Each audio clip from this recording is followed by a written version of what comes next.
UPPCS में fail होने के पीछे रीजन सिलेबस का नहीं, आपकी सोच है। ज्यादातर एस्पिरेंट्स ये सोचते हैं कि अगर मैंने सिलेबस पूरा कर लिया तो मेरा सिलेक्शन हो जाएगा, लेकिन आप हर साल सिलेबस पूरा करते हो तो भी आपका सिलेक्शन नहीं होता। तो प्रॉब्लम पढ़ने में नहीं है, प्रॉब्लम पढ़ने के तरीके में।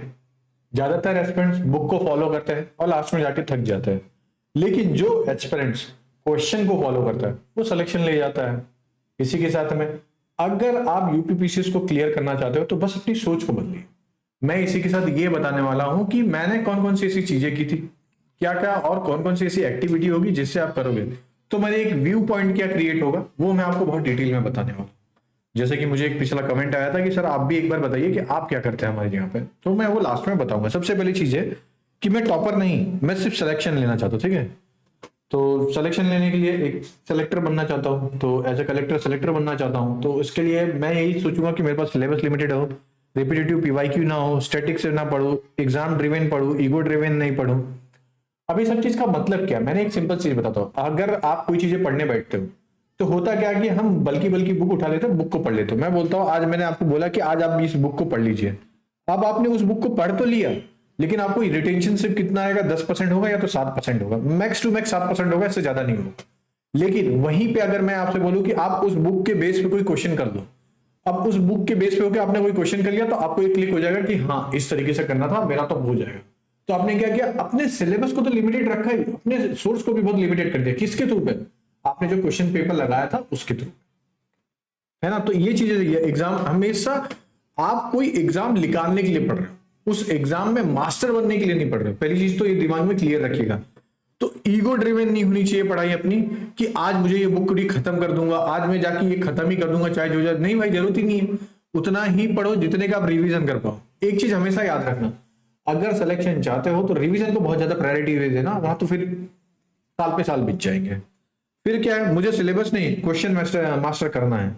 अब एक चीज हमेशा देखिए कि अब मैं आपको बताया जैसे कि बुक है, अब मैंने आपको बताया सिलेबस सब लिखे, उस सिलेबस को आप मेंस के साथ कंपेयर करिए कि हाँ ये पहले पॉइंट का मतलब ये होता है। हाँ अगर यहाँ पे लिखा है एंशिएंट टू मॉडर्न पे जाने के लिए तो एंशिएंट टू मॉडर्न पे जाइए। इंटरनल सिक्योरिटी और एक्सटर्नल सिक्योरिटी अलग से लिख के रखा है। टेररिस्ट कौन है, एक्सट्रीमिस्ट ग्रुप कौन है, नक्सलाइस्ट कौन है, ये तीनों का मतलब समझिए। ये तीनों का मतलब क्या हो जाएगा, फिर तीनों से क्या क्या चीजें आ रही है ये सब समझिए। टेररिस्ट किसको बोलेंगे हम, नक्सल किसको बोलेंगे, दोनों में बेसिक डिफरेंस क्या है, ये सब चीजें फाइंड आउट करनी है। और वो सेम का सेम सिलेबस में लिखा है। अब आपको ये सब पता कैसे चलेगा कि सर यही क्वेश्चन पूछेगा कि नहीं पूछेगा। जाइए यार, मेंस का पीवाईक्यू है, मेंस के पीवाईक्यू को आप जाके देखोगे तो समझ में आ जाएगा, है ना। और दूसरी चीज तो अपने दिमाग में कुछ चीजें क्लियर करके रखिए। पीवाईक्यू आपको सिलेबस बताएगा कि क्या पढ़ना है क्या नहीं पढ़ना और कैसे पढ़ना है। टेस्ट सीरीज आपकी गलती बताएगा। तो पीवाईक्यू को कभी टेस्ट सीरीज मत समझ लीजिएगा, वरना तो फिर बहुत दिक्कत हो जाएगी। वो होता है ना कि एग्जाम के पहले कुछ लोग सोचते हैं कि हम टेस्ट सीरीज ये है हमारा पीवाईक्यू, हम 10 साल का सिर्फ पीवाईक्यू करके जाएंगे हमारा हो जाएगा, और उस पीवाईक्यू को टेस्ट सीरीज की तरह ट्रीट करते हैं। पीवाईक्यू सिर्फ 2 टाइम पे यूज होती है। पहली टाइम जब आप प्रीलिम्स की पढ़ाई चालू करने वाले तो उसके पहले पढ़ लीजिए, और जब आप प्रीलिम्स की पढ़ाई आपकी खत्म होने वाली रहती है, जब एग्जाम के कुछ दिन बचे होते तब पढ़ लीजिए। ये 2 टाइम पीवाईक्यू की वैल्यू सबसे ज्यादा आपको मिलेगी। बाकी तो आपको पढ़ना ही रहता है, मगर ये 2 टाइम होता है जहां पे आपको पता चलेगा कि मुझे क्या क्या चीजें करनी है ना। फिर क्या है, सेम फैक्ट है, डिफरेंट फ्रेजिंग होती है। ये मैंने आपको बताया पीवाईक्यू का सोर्स और टेस्ट ये 2 तरीके से होता है। तो हम सोर्स पहले हमें फाइंड आउट करना है, टेस्ट की तरीके से नहीं फाइंड आउट करना है, जो मैंने अभी आपको बता दिया। अच्छा, अब कुछ लोग के ये रहता है कि सर मैं टाइम टेबल नहीं बना पा रहा, उस टाइम टेबल को फॉलो नहीं कर पा रहा, तो उसके पीछे सबसे बड़ा जो रीजन होता है वो आपकी होती है कंसिस्टेंसी। अगर आपने कंसिस्टेंसी ही अच्छे से मैटर नहीं की और अच्छे से मेंटेन नहीं की तो फिर टाइम तो बर्बाद हो गई। देखिए इस एग्जाम में ना मैं एक सिंपल चीज समझा देता हूं आपको। एक ही है जो आपकी नैया पार लगाता है, वो है कंसिस्टेंसी।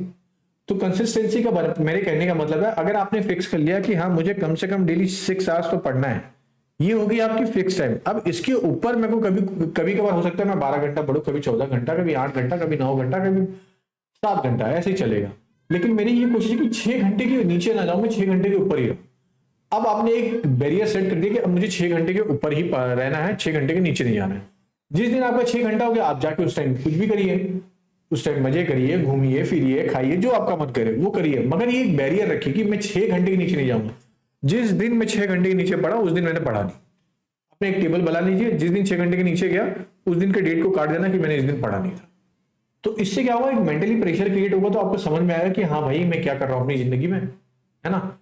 दूसरी चीज है कि लॉन्ग है, स्लो है, साइलेंट है। देखिए अगर आप कंसिस्टेंसी बनाते हो ना, तो एक लंबे टाइम के लिए अच्छी बनती है कि मैं आज से 7 घंटा डेली पढ़ूंगा, 6 घंटा डेली पढ़ूंगा, तो मेरे को ये बेनिफिट हो जाएगा और ये हो जाएगा।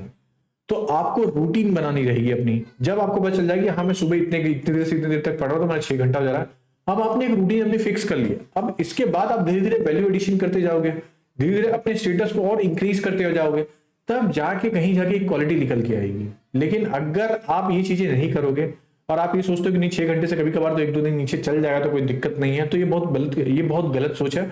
हमेशा कोशिश करिए कि 6 घंटे के ऊपर ही रहे, है ना। पहली चीज तो ये क्लियर हो गई है। दूसरा क्या है, यूपीएससी और यूपीपीसीएस, देखिए दोनों लगभग सेम है, पूरा सेम नहीं है। तो यूपीपीसीएस का खुद का भी एक टेस्ट है कि यूपीपीसीएस में जो ज्यादा अगर क्वेश्चंस पूछे जाते हैं वो कहां से पूछे जाते हैं, जो यूपी स्पेशल के होते हैं, और स्पेशली करंट अफेयर में यूपी स्पेशल से क्वेश्चन पूछे जाते हैं। अब जैसे ही आप मेंस में जाते हो, पेपर 5 और पेपर 6 एक पूरा यूपीपीसीएस के बारे में ही बताता है आपको। जब आप इन चीजों पर फोकस ना करिए, किसी और चीजों के ऊपर फोकस करोगे तो फिर बहुत ज्यादा दिक्कत होती है। तो हमेशा ये कोशिश करिए कि अगर मैं कोई स्टेट का एग्जाम देने जा रहा हूँ यूपीपीसीएस का, तो मैं वहां के कुछ तो टॉपिक पढ़ के जाऊं। अगर वही नहीं पढ़ोगे तो फिर यार बहुत बड़ी दिक्कत है। फिर क्या है, सिलेक्शन प्रोबेबिलिटी में मैक्सिमाइज कैसे करनी है। हमेशा एक चीज याद रखिए, आप कभी भी 100% सिलेबस पढ़ ही नहीं सकते हो। हिस्ट्री, ज्योग्राफी, पॉलिटी, मैं से भी आज पूछोगे तो मैं भी यही बोलूंगा, मैं पूरा सिलेबस नहीं पढ़ सकता हूँ। हाँ, लेकिन मैं कुछ ऐसे टॉपिक तैयार कर लूंगा, वो टॉपिक की पूछे जाने की चांसेस बहुत ज्यादा रहेंगे यूपीपीसीएस में, जो कि मैंने बनाया भी है ऐसे बहुत से लेक्चर। अगर आपकी डिमांड होगी तो मैं फिर बना दूंगा, कोई दिक्कत नहीं है। लेकिन अगर अभी तक आपने वीडियो देखा है तो प्लीज लाइक शेयर सब्सक्राइब कर दीजिएगा, तो मैं आगे बढ़ता हूँ। देखिए अब मुझे ये पता है कि मेरे पास कुछ टॉपिक है, मैंने उस कुछ टॉपिक को पढ़ लिया तो मेरा हो जाएगा। जैसे पॉलिटी में क्या है, पॉलिटी में फंडामेंटल राइट्स पढ़ लूंगा, प्रेसिडेंट के बारे में पढ़ लूंगा, गवर्नर के बारे में पढ़ लूंगा, चीफ मिनिस्टर के बारे में पढ़ लूंगा, प्राइम मिनिस्टर के बारे में पढ़ लूंगा, काउंसिल ऑफ मिनिस्टर के बारे में पढ़ लूंगा। ये सब चीजें मेरा पॉलिटी का हो गया। हिस्ट्री में भी सेम चीज है, मैं 1857 के बाद सोशलिस्ट मूवमेंट के बारे में पढ़ लूंगा, वुमेन्स ऑर्गेनाइजेशन के बारे में पढ़ लूंगा, 1905 से लेके 1947 तक जितने भी कमिटीज हुए उनके बारे में बात कर लूंगा अच्छे से। तो ये सब चीज क्या, मुझे एक चीज पता चलेगी कि हाँ ये एक ग्रे जोन है। अगर मैं इसी को बार बार रिवाइज करूंगा तो मेरे एग्जाम निकलने के चांसेस सबसे ज्यादा हो जाएंगे, तो मैं वही करूंगा। फिर इसका रिस्क कैलकुलेशन करना पड़ता है। भाई देखिए ये एग्जाम पूरा रिस्क पे ही चलता है। अगर आप ये सोच रहे हो कि फॉर एग्जाम्पल के लिए कि मैं ये सोचता हूँ कि मैं जब एग्जाम देने जा रहा हूँ, उस एग्जाम में अगर मैं सिर्फ 110 करके आऊंगा और मेरा सिर्फ 20 गलत होगा, तो बहुत गलत सोचे, ये मत करके जाइए। मैक्सिमम अटेम्प्ट करने के ऊपर जाइए। अगर आप मैक्सिमम अटेम्प्ट करते हो तो नाम बस सिक्योर होता है। ये मैं बताऊंगा अभी आगे क्यों ऐसा मैं बोल रहा हूँ। और नेगेटिव मार्किंग को अपना फ्रेंड बना लीजिए। जब भी आप टेस्ट देते हो उसमें आपका कुछ चीज गलत होती है, उस गलती को देखो। देखिए एक सिंपल सा चीज बताता हूँ, टेस्ट देते समय ना 2-3 चीजें के ऊपर सबसे ज्यादा ध्यान दीजिए। पहली चीज कि जो गलत होता है वो तो है, उसमें कोई डाउट नहीं है। जो आपका गलत हुआ वो तो उसके तो आपको नोट्स बनाने ही है। जो आपकी गलती से गलत सही हो गए उसको देखिए, जो आपके सही हो रहे हैं उसको भी देखिए कि ये सही क्यों हुआ। जब इस पे इस तरीके से काम करोगे ना, तो जाके प्रीलिम्स निकलने की एक अच्छी खासी चांसेस बनती है। ऑल्दो यूपीपीसीएस फैक्ट्स का गेम है, मैं इसके ऊपर थोड़ा भी इग्नोर नहीं करूंगा, लेकिन दिन ब दिन तो वो भी चेंज हो रहा है, दिन ब दिन वो भी ला रहा है। और यूपीपीसीएस का यूपीएससी से प्रीलिम्स से थोड़ा सा टफ होने के पीछे जो रीजन है, यहाँ पे 150 क्वेश्चन आ रहे हैं, यूपीएससी में 80 क्वेश्चन आ रहे हैं। यहाँ पे जो 150 क्वेश्चन अगर मल्टीपल चॉइस वाले क्वेश्चन आ जाएंगे तो बहुत दिक्कत हो जाएगी। तो वहां पे आपका क्विक डिसीजन लेने की जो ताकत होनी चाहिए वो आनी चाहिए। तो वो कैसे आएगा, जब आप मल्टीपल टाइम आपने बहुत सारे टेस्ट सीरीज दिए हो। अब मैंने बताया आपको नेगेटिव करने के लिए ये सब पता चलेगा। अब नेगेटिव के साथ जब आप इतने सारे टेस्ट देते हो तो आपकी खुद की एलिमिनेशन टेक्निक डेवलप होती है। नहीं भी डेवलप होती तो मैं सिखाता हूं, ऐसा नहीं कि नहीं सिखाता हूं। तो वहां पे ये चीजें काम आती है। तो प्लीज ये सब चीजें करिए। दूसरी चीज है, मेरा व्यू पॉइंट क्या है। देखिए सिलेबस तो कंप्लीट करना पड़ता है, नो डाउट है, लेकिन क्या सिलेबस सिर्फ सिलेबस के पढ़ने से, बुक के पढ़ने से होता है? तो बिल्कुल नहीं होता। सिलेबस को हमेशा एक तरीके से कवर किया जाता है, वो है पीवाईक्यू।